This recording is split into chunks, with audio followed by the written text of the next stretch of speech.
Hi, and welcome to The Green Elephant, the show that takes sustainability, climate change, social and environmental issues and eats them, one fact at a time. We're all about inspiring sustainable habits, so sit back, relax, have fun, and learn together with your hosts, Russell and Mike. This episode is brought to you by the fact that the UK went 18 days and 6 hours without burning coal for electricity, the longest period since 1882. And the fact that British cities have lost 65% of allotment land since the mid-20th century, based on 10 cities. And today's show is entitled Normal? What's Normal? Or Tempering the Post-COVID Sustainability Dream. Well, I can tell you one thing that's not normal, and that's us. But moving on quickly. Yeah, you said it. Is anybody normal? Is anybody? Well, and I think that's probably the very basis of this is what the hell do we call normal in this very abnormal world? Unprecedented. It is unprecedented. Anyway, but before we go on to that, I just wanted. Oh, yeah. I thought that I'd heard the fact was that the UK went 2 months without burning coal. I think that's what they said on the news stories I heard, or on TV, I think.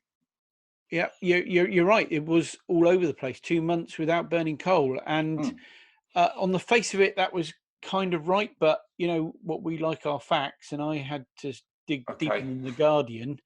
And who to better check than the National Grid? And the National Grid actually tweeted it. They tweeted it and said that's the end of the 2 months. Tweeted. Did they? No, they tweeted 18 days, 6 hours. We've done it. You know, that's as long, and now we're burning coal. Now, what a lot of the newspapers quoted was a free site or anybody can go to. It's quite an interesting site actually called Drax Electric Insights. It's got some brilliant interactive graphs and everything. Again, we'll put links somehow into the facts page. Not quite in the show notes, but yeah. If you drill down, if you look at it on base and you run along carefully at the dates over 3 months, it looks like coal didn't burn, but it did. It blipped. It just blipped in odd places. It wasn't a lot, and admittedly, it did generally over 2 months absolutely flattened out, peanuts in terms of, I think the peak it got to is 1% of processing need of the total need of the country. Demand, that's the word. So whilst, but if you ignore the blips, you get the 2 months, but generally we did burn coal. Setting aside the fact that facts and stats aren't what they seem, go and listen to episode 2 if you want to know more about that. That's right. What we're saying is that the lockdown has had an impact on power consumption. It's a bit of a problem really, because although obviously people stopped, or maybe shops and factories and everything closed, the real terms is there's still a lot of stuff still running in factories, and didn't shut all the computer systems down, and I doubt nobody would have been that brave. And everybody went home and turned the kettle on. That's right. And then we had some of the hottest weather on record. And so solar generation went way up. Also, we hit the end of March where people went, the clocks have changed, so we're going to turn the heating off, which is apparently a popular thing to do. Is it? Apparently. Not just when it gets warmer. No, just flick it off, and now everyone bungs jumpers on through the rest of the season until it gets warmer. But that coincided with a lot more heat. So we had this general consumption drop because it was the time of year. Then the weather got better, so solar picked up. So you got this rather really mixed. However, we did drop around about 5 gigawatts of power generation. So that's about 20% drop. But some of the other slack was picked up by the fact that the reason we didn't buy in coal is because solar was better. So a whole load of issues and things there, but none of that kind of normal really. So we're talking about a whole slew of short-term impacts that have affected what we used to think of as normal. So you mentioned the solar, but unusually hot weather. What other impacts have we had over the last Well, 4 months, I guess. very, very noticeable. The roads fell quiet. Yeah, That yeah, was, it was definitely odd. You'd sit there and yeah. even walking through town, nothing. You're Well, walking on I tell you your daily what I hour. did. I Yeah. where I live, there's a main bypass that goes past the village I live in, and there's constant traffic on that road. Oh, Um, yeah, yeah, yeah. I know what you I mean. I went for a run up that road a few times because there were no cars on it, and I ran for 2 miles up the road and no cars passed me. Just And bizarre. it's so odd Yeah, because you're so familiar with very it. strange. It's really Yep. strange. Mm. And I mentioned this before. I think is that people became more efficient because they had a bit of time.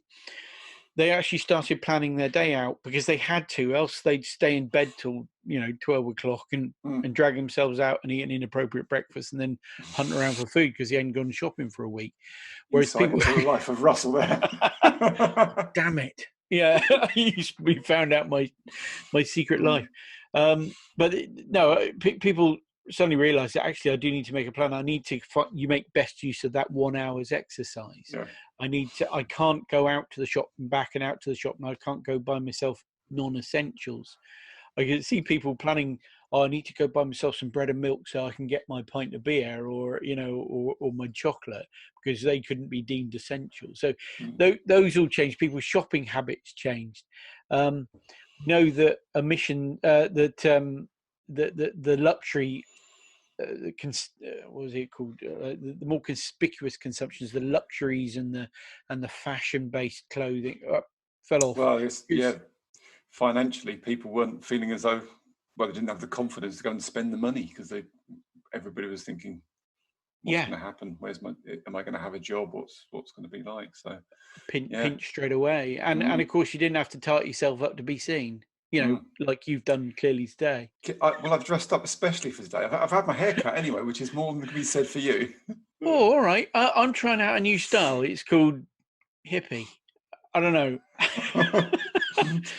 Join us I've again in actually 6 months to see how that's I've going. actually got I've actually got a ponytail at the back there. Wow. Yeah, I need to find a butcher's. Unfortunately, butcher's? No, yeah, well, probably a barber's, maybe even better. Only A needs to butcher cut would. your hair off and nothing else. The barbers will be fine. Well, so there you go. Yes, the hair grew long. I also tried something else. There's no shampoo for 4 months, and you can do it. Okay. That's a different subject for another day. Yeah, yeah. I think, I mean, we did. We converted part of our garden over to growing some food. Probably more of a, I wonder if we can, than I'm Mm, going to feed the world in my back I need garden to. because I Yeah, yeah. really haven't got it. Mm. And this huge switch. Did you see I haven't noted the figures, but this huge swing to watching Gardener's World. Oh, I Gardener's didn't World see that. suddenly Monty Really? Don became the biggest The hit most on the popular person. Yeah. because Wow. everyone's going, I don't know how to grow, and so he's there doing a basics on how to grow your own tomatoes, and you don't have Mm. to have a greenhouse, and he was starting to think, yeah, hold on, there's loads of people watching, you have no idea what Wow. a pyracantha is and whether they can eat it or not. So, Okay. and Yeah. they can't, by the way, it would be Mm, bad and painful. mm, mm. So yeah, growing your own food, and that kind of brings me one of the things you said at the beginning, and I went down that route is the allotments. We Mm. implied to the council to get an allotment. Okay. Because growing local is a very very active group up our local allotment, Mm. and so. But then when I started hunting around and got put on the list, I found a couple How of long is the interesting. waiting list? Yeah, and there's been a couple of interesting things here. One, there's been a huge drop in the amount of allotments. Bearing in mind that Grow for Britain, or I can't remember Yeah, what it yeah. was I can't remember what it was in the war. I don't recollect. I wasn't there. I'm not that old. But there was people grew. They had allotments. The Second World War, First World War. You were encouraged to grow your own food, Mm. and allotments for that purpose. But based on 10 cities, that quote I said, 65% of those of the land has been lost either to development Yeah. or just gone into disrepair and is just a blob of overgrown land.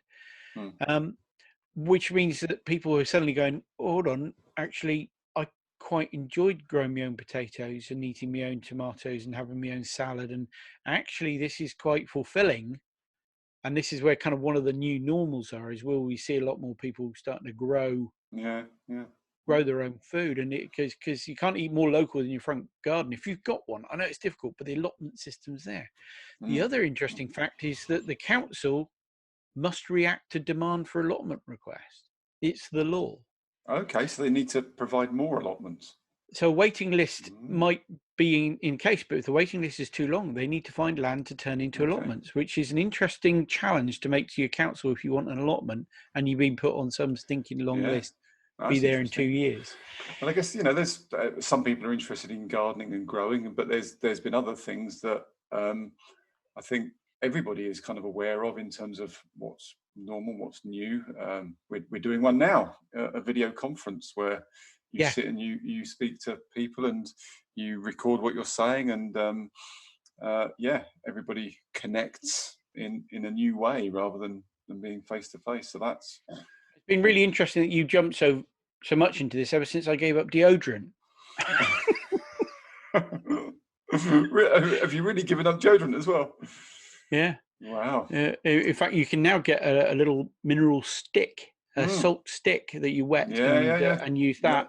Lasts for 2 years, fully recyclable. Yeah, we have a shop coming soon, and we'll be discussing these products and more. So there's lots of interesting stuff. And these are cost savings. They're not just good for the planet and reducing the amount of chemicals going in. These are straight up cost savings. You don't buy shampoo. You don't necessarily need it. It's an interesting one, though, I must admit. There was, and of course, our shopping habits changed. Apart from not being able to go to the shops, while I was walking down the street when our recycling collection was happening, I said to the guys, "Has the number of bottles and cans gone up?" And he went, "Oh no, what's gone up is the cardboard. Oh, the cardboard, so much cardboard." And of course, it would. Everyone went online shopping. Online. And so I guess Amazon had a big uptick in their revenues and fortunes. And did you see the number of jobs? Go on, surprise me. 175,000 jobs created and filled. 4 months? No, 1 month. In 1 month? Can you imagine appointing 175,000 people in 1 month? And then onboarding them, training them, contracting them, and getting them on the payroll. I mean, you said the number is bonkers. I mean, that is more than 99.9%. Just that 1 month figure is bigger than almost every other business in the world. I know. They just grew, and they basically saying we're because what's happened is people have changed, and they kind of go, you know what, I can do this. Yeah. But if I shop smartly, I'll get 75,000. I'm not quite sure how I feel about that. I don't either. It's one of those. It's a remarkable figure, isn't it? Hats off to them. To be able to do that is to respond is just amazing. To be able to do that in a month is mind blowing. Really, the impact of that is something that needs thinking about, really. Wow. And I'm sure they weren't alone. I mean, we've seen the large-scale mobilization of poor supermarkets who had something like a 2% of their sales was done on online shopping, suddenly went to like 50%, and they couldn't. There was couldn't keep up with demand. Yeah. And they couldn't mobilize. They didn't have the vans. They had all sorts of people doing stuff. And it was a bit haphazard, but there are other kind of new normals. So we've got some businesses that are doing massive scaling very, very rapidly, but I guess most businesses will have seen a change in their working practices, and no longer do we have office-based, location-based people. There's a lot more, as we've discussed in a previous episode, remote working. Yes. So that's different, and I guess we're all set to see in the next 6 months how much longer that continues for, and I guess we'll time will tell, but my gut feel is that an awful lot of that remote working will remain as businesses look to reduce their cost. Yeah, I heard of one business who had a large team meeting and had a fairly open chat about it, and they already had a home working group and another and a whole bunch of people that went into the office, and so the discussion was, "Hey guys, we're thinking that you all go home working," and the uproar. Some people went, "Oh yeah, because I quite like it." Other people went, "Oh, I don't know if I can quite do it," and another bunch went, "No, don't want to do it. Absolutely not. I haven't got the space, haven't got the time. I've got the children in the house." And there's some good arguments. And some people were saying, "You can't force me to." And there's some interesting issues to come up. But businesses will swing towards that, I'm sure, because it could save them premises and can make them more efficient and give them more flexibility. But will that stick? I know the cars hasn't changed, because now, having had these poor travel reporters on the radios having to make up what they do for a job for 4 months, all of a sudden they've really got It's a all job come back back on. and the traffic's come back. And it just went bang, didn't it? Accident on the M4, M25's got a backlog. Continue that one. We discussed the carbon reductions in a previous episode, so go back and have a listen to that. That's one that we'll wait and see if that sticks. Whether that becomes normal, I suspect not. But and I think probably the one thing that I mean, cut through all of this, and putting on my serious voice, is that nearly you have a half a serious million. voice. I have, and this is it. Oh, okay. 500,000 people have died at this, and we're not at the end. This is with us for some time. We're gonna, we're gonna have masks on. We're gonna have this for some time. Testing. Heaven only knows how you go on holiday and really enjoy a holiday. What happens if they have an outbreak in Goa where you are, and you're locked down in the middle of India again? So this is really difficult for all stuff. those unfortunate people, there is no return to normal, because no, quite their friends absolutely. and families, it just doesn't, it won't come back. But and so I think it's, I suppose playing. Go on. The bad stuff that comes out of it, what are the positives and upsides to it? And there are some. I think people are thinking differently. They are realizing that some definitely. of the choices they made before may not be the choices they want to make in the future. I mean, they'll change. They change their shopping habits. Maybe making a list. Maybe traveling less, because I didn't miss my car, really. And maybe they will use public transport a little bit more. Although they just today, I think, released some of the restrictions on that. Everyone can use it now. But there's been other things like what really brought to light when I looked at the energy statistics in the last 3 months, and then you look back at since 2017, the National Grid has done a tremendous job of getting off coal, which is the dirtiest energy generation. It is. It's really impressive. If you can find that, if you look on that DRAC site, you can see it drops off on the energy and the National Grid site. The next question will be, how do we get rid of gas? Because we are around 25 to 50% of our energy is generated through burning gas. Still a fossil fuel, still dirty, just not as dirty as coal.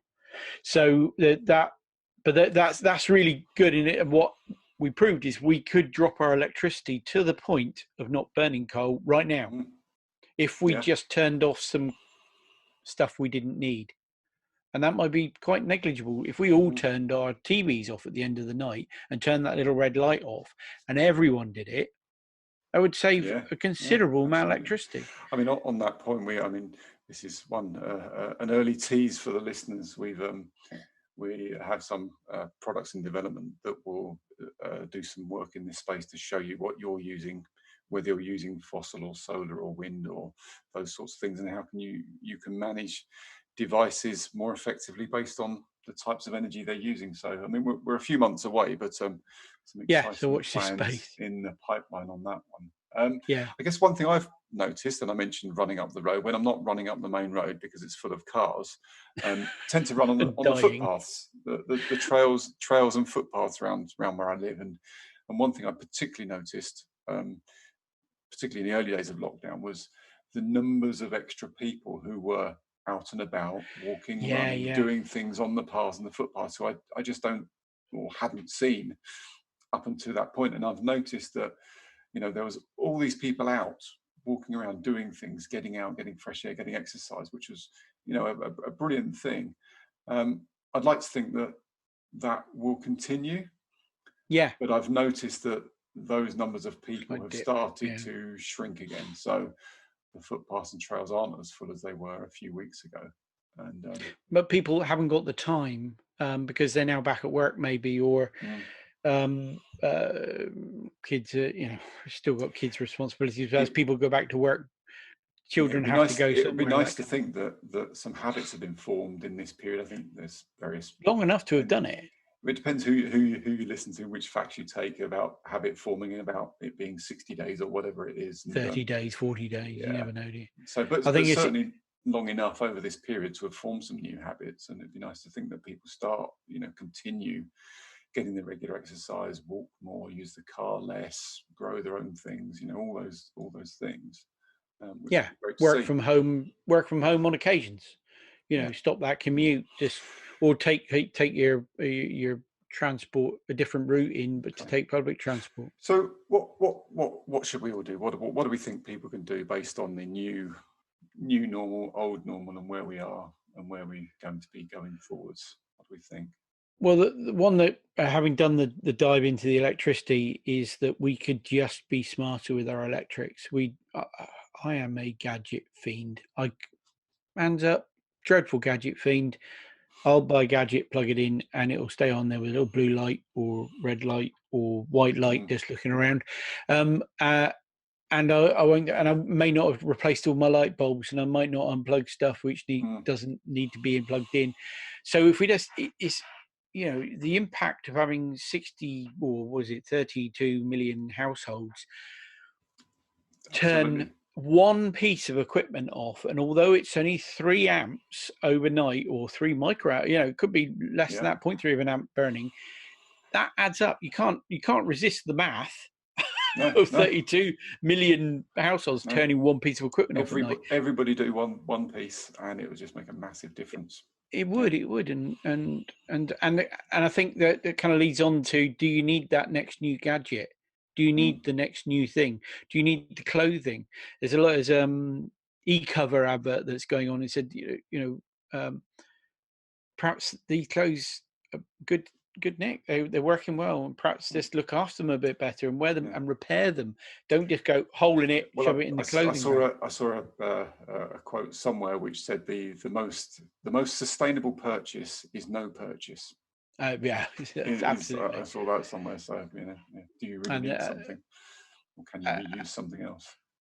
And I think it's going to be an interesting time for the fashion industry, who always want people to buy Fast more. fashion. But of course, and you can buy a T-shirt for £6, and it's created in Bangladesh and shipped over, and you're thinking, do I need another T-shirt? Really? Well, we'll do an episode on the clothing T-shirts and things like that. Oh, right. Possibly on T-shirts, but just do lasting, better quality tee. Is that better than your £6 one? Who knows? Yeah, a discussion we'll get into another time. But so some conclusions in your best film overdub voice. What do you think we should do, Russell? Well, I think be brave. Make a change. Or can I do it in my big voice? Yes. Be brave, make a change. Turn it off. Don't buy it. Do stuff at home. Get fitter and healthier. I think I need to put more gravitas into that. Can you put some effects on later? I'll see what I can do. I need something really nice and meaty. Yeah, I'll see you soon. Cheers. Thanks for listening to this edition of Green Elephant. It's been a pleasure to have your company. If you've got thoughts or comments on anything you've heard on the show, please drop us a line using studio@thegreenelephant.show. We love hearing your views and ideas. In the meantime, let's carry on the conversation. We're on Instagram, Facebook, LinkedIn, YouTube and Twitter as Green Ellie Pod. Come back soon.